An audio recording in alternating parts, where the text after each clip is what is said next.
Fala, meu aposentado, meu pensionista, meu beneficiário do INSS que assiste o INSS explicado. E hoje, como prometido, a gente vem trazendo aqui a influência das ADIs 2110 e 2111 na revisão da vida toda.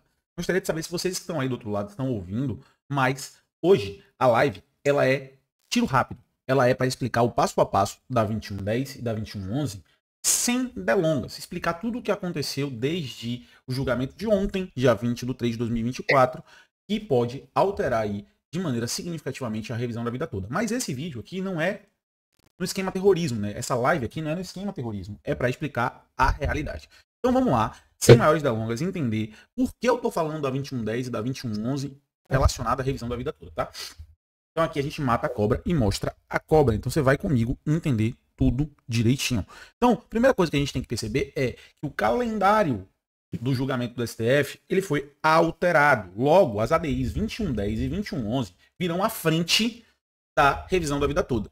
Ah, Luan, mas vai vir à frente assim? O Barroso não prometeu de que teria aí o julgamento da revisão da vida toda logo depois da pauta verde? Sim, ele prometeu e sim, ele de novo descumpriu. Isso é ruim?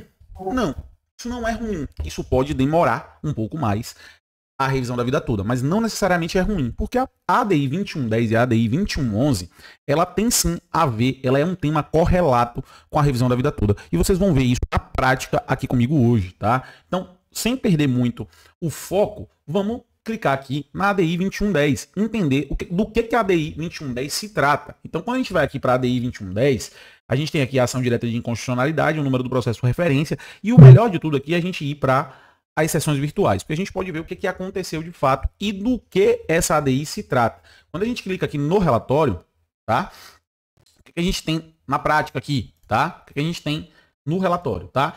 Fala aí que tratam os autos da ação direta de inconstitucionalidade proposta pelo PT e pelo PDT, relacionadas, ou melhor, contra os artigos 25, 26 e 29 da Lei 8.213 e também foram impugnados o artigo 3º, 5º, 6º, 7º e 9º da Lei 9.876 de 99. Então, a gente só vai tratar da parte da ADI, até porque ela já está bem avançada e a parte que é controvertida é somente a parte que tangencia ali a revisão da vida toda. E acredito que até por isso ela foi para o plenário. Ela foi o pedido de destaque dela, e aí quando você volta aqui você consegue ver, né? Você tem aqui o ministro Zanin pediu vista, mas ele também pediu destaque.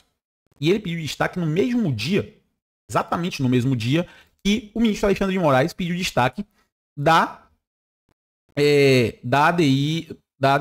do embargo de declaração da revisão da vida toda. Então, o ministro Zanin aqui, que fez voto de vista, junto com o ministro Cristiano Alexandre de Moraes, que fez voto de vista, no momento que estava sendo julgado no plenário virtual, essas duas ADIs em conjunta, ele solicitou o destaque. E aí, desde muito tempo atrás, né? A gente não falou isso aqui, porque querendo ou não, poderia gerar alguma dificuldade de entendimento, mas desde um tempo atrás já se cogitava de que essas ADIs poderiam ser julgadas junto com a revisão da vida toda, como uma tentativa de último golpe ali, de rediscutir a revisão da vida toda, porque a depender do que se julgue nas ADIs, a revisão da vida toda pode ficar prejudicada. E aí, a gente vai explicar para vocês o porquê, tá? Voltando aqui para o relatório, um dos artigos que está causando aí, que foi suscitado em constitucionalidade, é o artigo 3º da Lei 9.876. Então, o que a gente vai fazer na prática? A gente vai abrir a Lei 8.976 para você. E aí a gente vai mostrar para você o artigo 3º.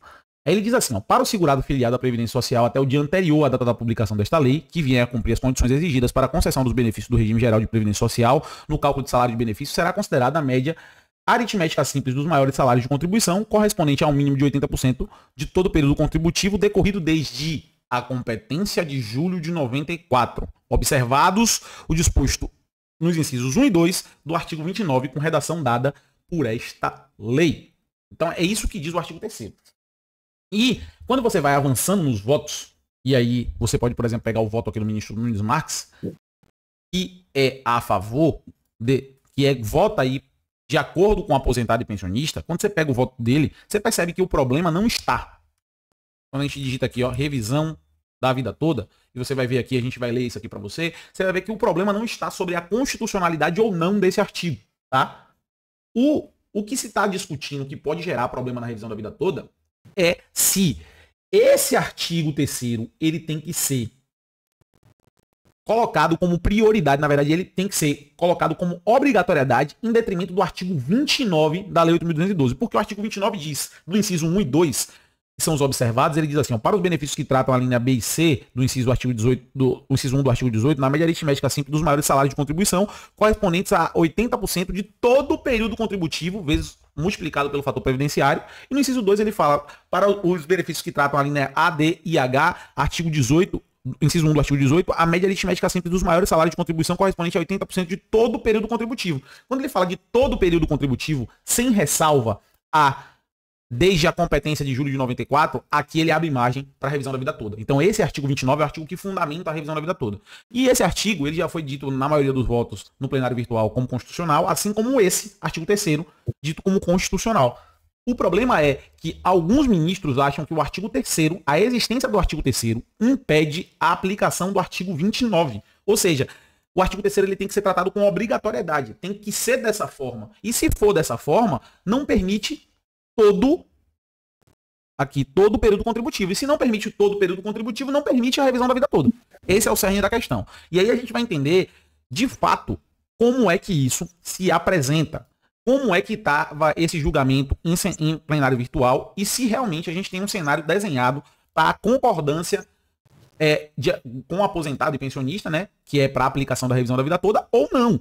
Então eu vou pegar aqui os dois votos e depois eu vou falar como é que eu penso que isso vai ser julgado em plenário virtual, tá bom? Então, eu vou pegar aqui a parte da revisão da vida toda, ó.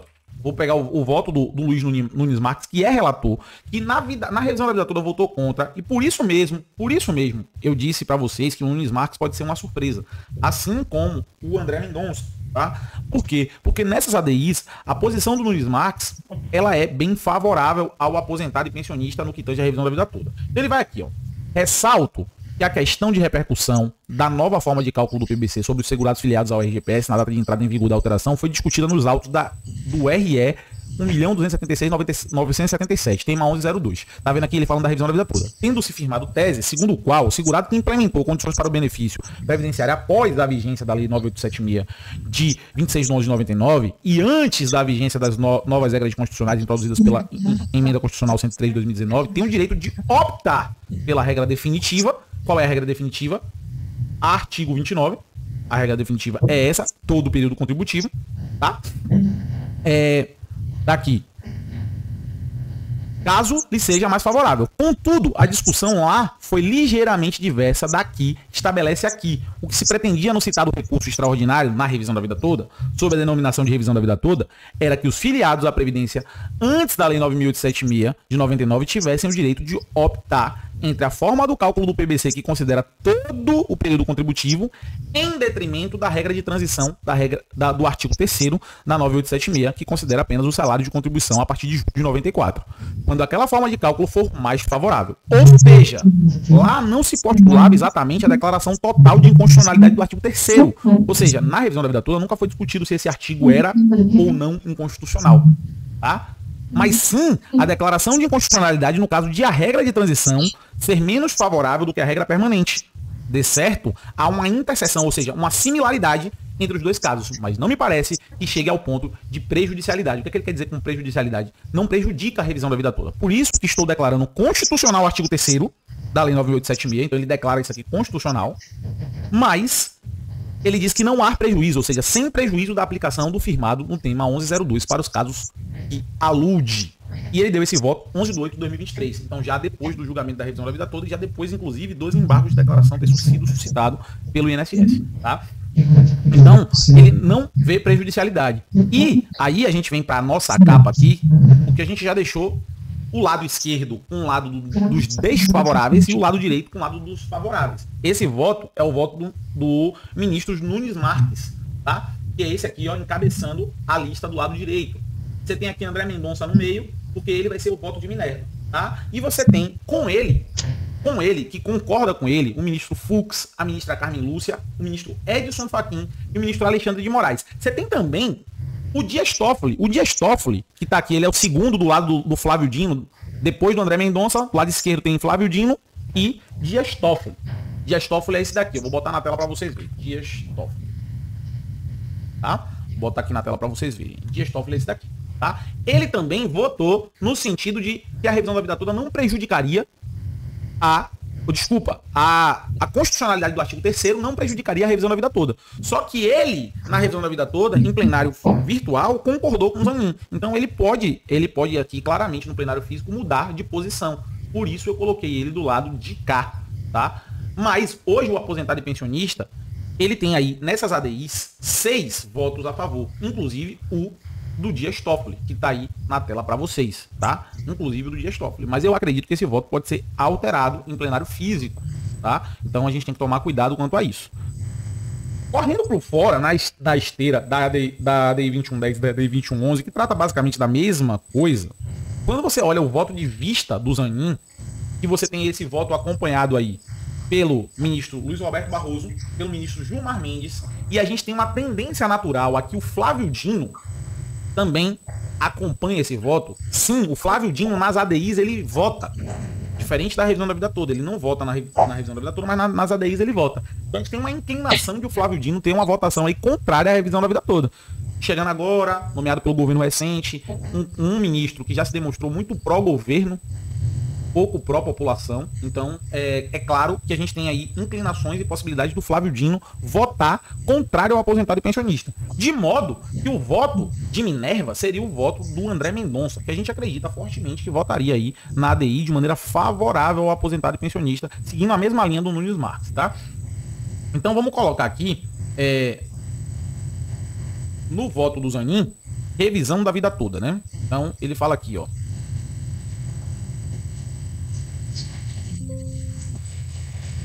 Vou botar aqui para vocês a parte que ele fala da prejudicialidade.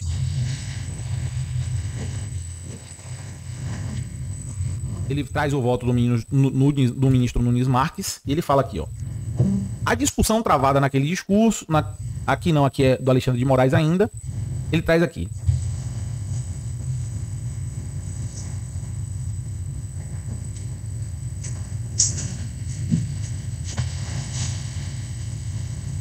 Deixa eu trazer aqui para você.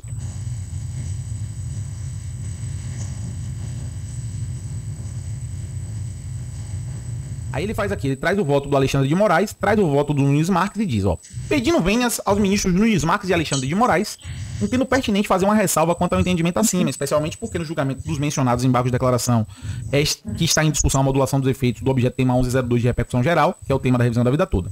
Consoante me manifestei nos efeitos dos autos, entendo que o Supremo Tribunal Federal, ao deferir medida cautelar na ADI 2111 e assim julgar constitucional, ainda que em sede cautelar, o artigo 3º da Lei 9876, assentou o entendimento pela validade da norma inserida no caput do dispositivo, que instituiu a chamada regra de transição. E aí ele traz o artigo 3º.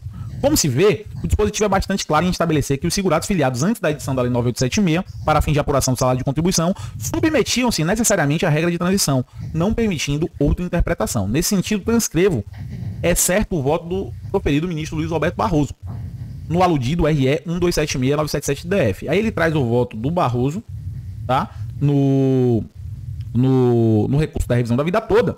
E ele diz, nesse contexto, ao meu ver, a tese firmada no tema 1102 de repercussão geral, no sentido de que o segurado pode optar pela regra definitiva prevista no artigo 29, inciso 1 e 2 da Lei 8.213, quando mais favorável do que a regra de transição contida no artigo 3º da Lei 9876, diverge, ainda que parcialmente, do entendimento do Supremo Tribunal Federal na ADI 2111. Por isso, em conformidade com o meu voto nos embargos de declaração da revisão da vida toda, entendo que para fim de modulação dos efeitos da decisão em virtude da alteração da jurisprudência dominante do Supremo Tribunal Federal, o acórdão prolatado na ADI 2111, que vigorou por mais de 20 anos, deve ser considerado como representativo do entendimento da Corte.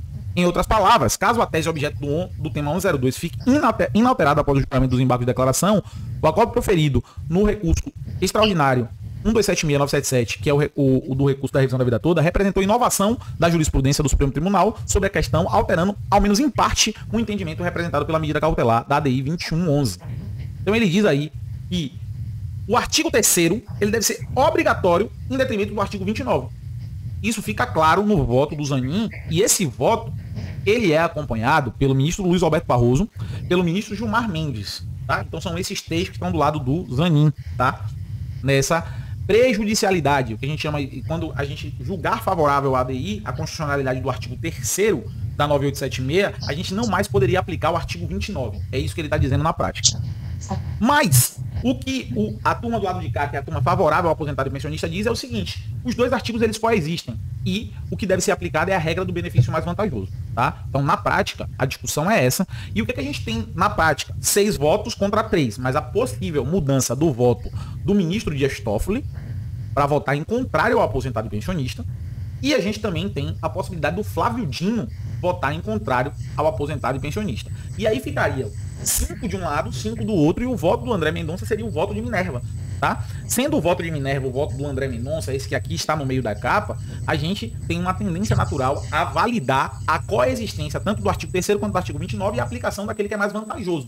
E é por isso que se a gente perder as ADIs, a gente pode ter aí prejudicada a revisão da vida toda. E aí prejudicada mesmo, tá? No cenário onde a gente é declarado a constitucionalidade do artigo 3º e a obrigatoriedade do artigo 3º, a tese da revisão da vida toda cai por terra.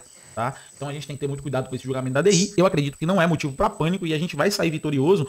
E sair vitorioso disso é mais uma vez jogar uma pá de cal em qualquer argumento contrário à revisão da vida toda. Só vai restar para o Supremo Tribunal Federal, após o julgamento das ADIs 2110 e 2111, a permissão, a permissibilidade e a ratificação da revisão da vida toda. Mas a gente tem que estar ligado porque essa mudança na pauta da ADI 2110 e 2111 é mais uma tentativa que certamente vai ser frustrada do presidente Luiz Roberto Barroso de rediscutir o mérito da revisão da vida toda, tá?